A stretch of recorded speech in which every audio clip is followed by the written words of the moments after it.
Hello! So I finally made the big decision to jump into the Cosmere and read Way of Kings. Was it what I expected? Yes and no. Like, I expected the world to be complicated and different because I've already read Threats of the Emerald Sea. I know how creative Brandon can be. I know how well thought his world buildings are. But I didn't expect it to be so character driven. And I don't think it's boring, but it's certainly not fast paced and super exciting. It's slowly building towards something, and then everything's coming together at the end. It's really cool. Like, the ending was really cool. Now I understand what people mean by Sanderlange, right? That's the word, right?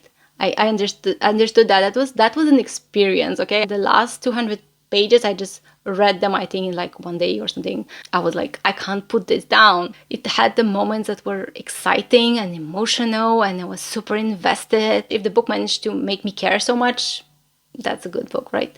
I think my favorite character is Kaladin. He was in such a bad circumstances, and everything was so difficult for him. He was persistent, and just reading about him is kind of inspiring. But I really also like Szeth.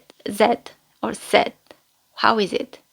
If you can tell me, please. This character he appears for just for a few chapters, and I really liked him. I like Dalinar, and I like Shallan, I like Navani, I like Yasna. All these characters are interesting, and I want to know more about them. I like the contrast between the people with the power and the people at the bottom.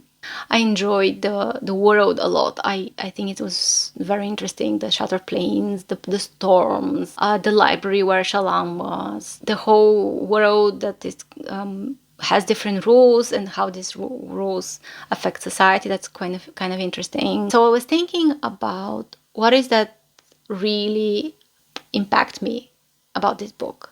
Because I think each book has different strengths, right?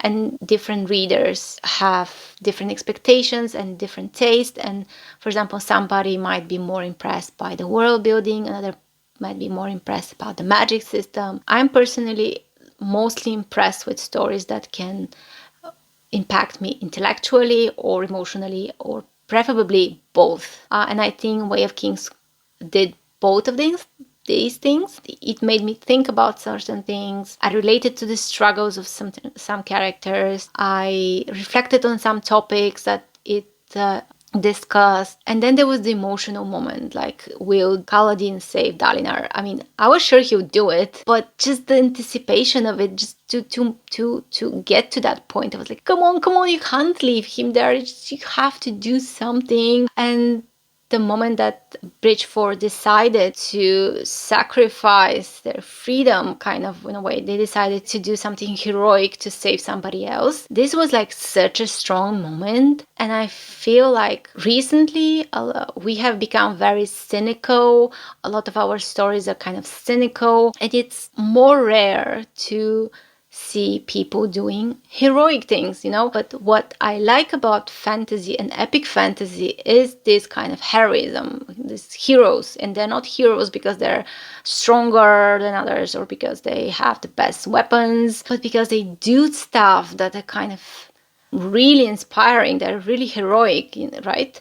That's what makes them so impactful, I think. For example, when I was reading The Lord of the Rings, and there was this moment when Frodo decided to go to Mordor alone, and Sam just jumped into the river to go with him, I was like so impressed, like, by their friendship, by their will to go to such extremes to protect each other and to protect what they love. And that was so heroic to me. I also like the Battle of Helm's Deep, right? But I think those moments of heroism, of overcoming yourself, of making the right choice, or making the good choice, or like the difficult choice, it's so impactful to me. It might not be to you. You might prefer when the characters stab each other in the back. You may say, oh yeah, that's realistic.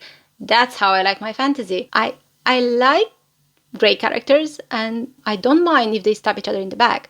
But the things that move me the most, the things that impact me the most, I think are the heroic things, because they're so rare, and because there's people who manage to do the right things are so rare, and because we know how hard it is to do the right thing, right?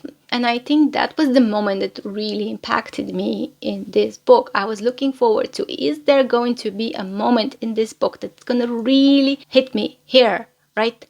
And that was the moment, and I really loved it. I loved that it was dynamic. There was the battle and Kaladin just embracing his power.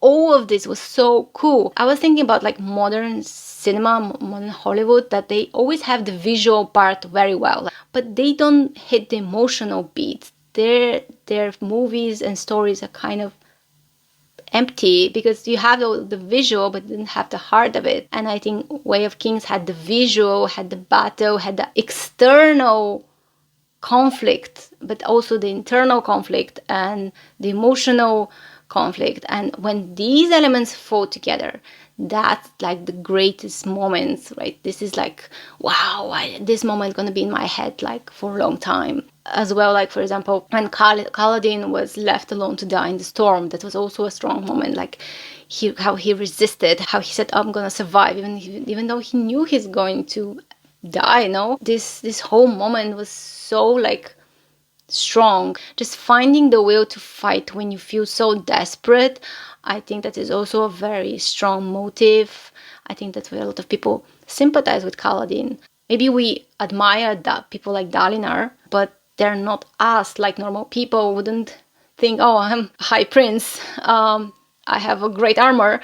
When Dalinar has doubts that humanize him, that makes him more approachable to us. He's not just some superhero. He's a person who is going through a conflict, which makes him, at least in my eyes, more sympathetic and more relatable, more human. But Kaladin, he's like in such a low point.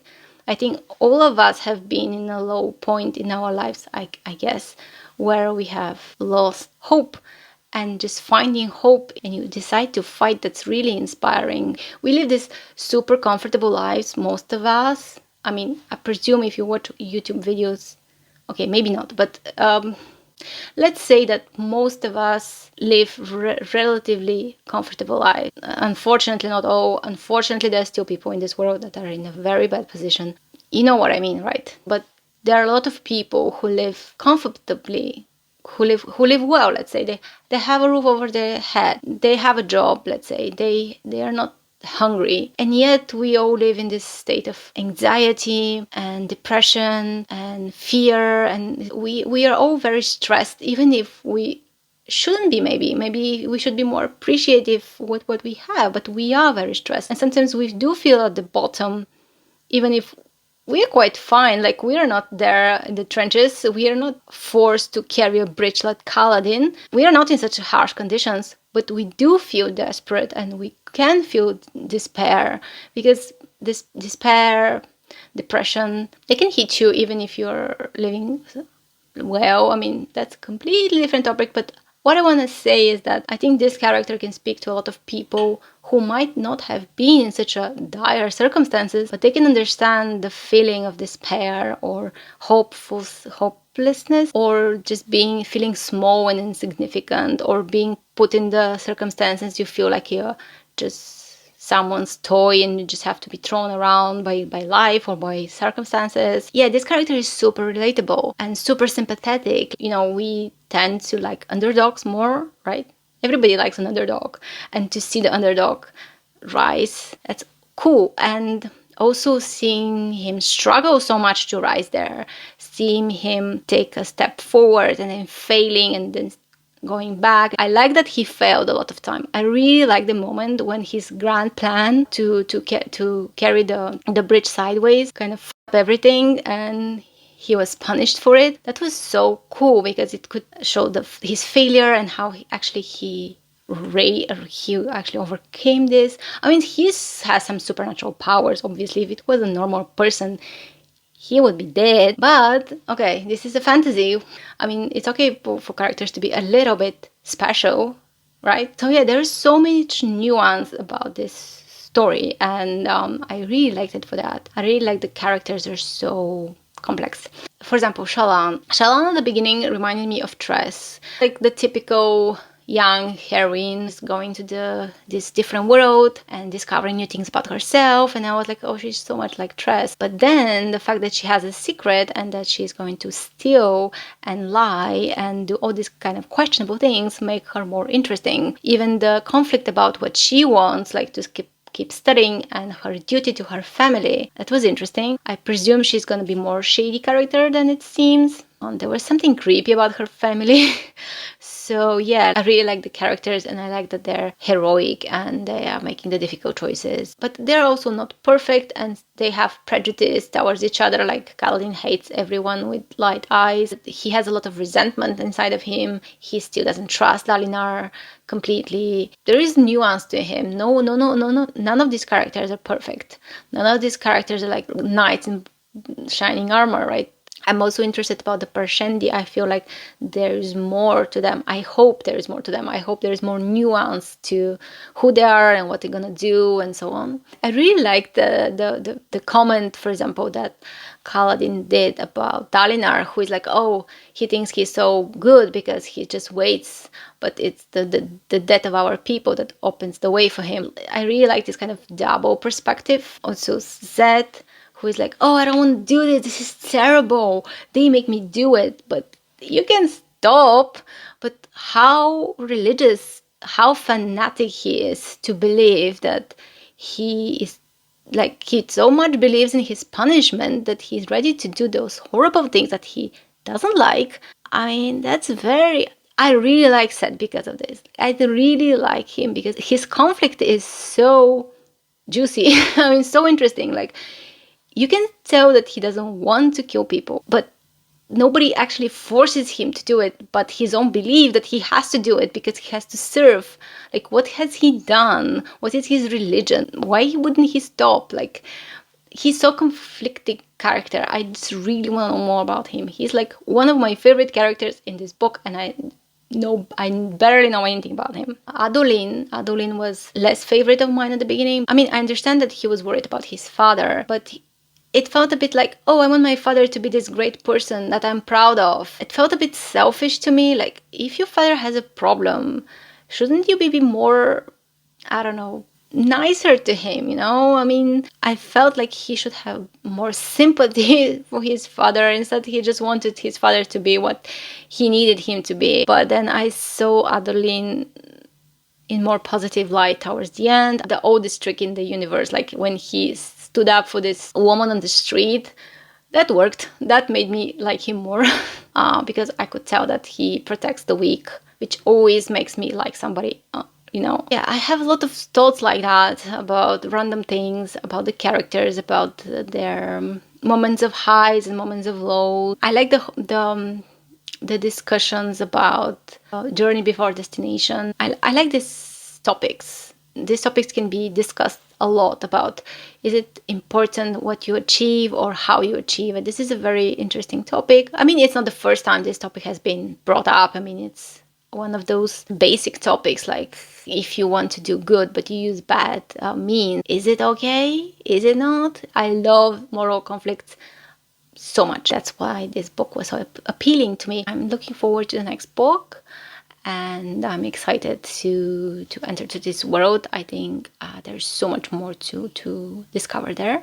Thank you for watching, and see you again next time. Bye bye.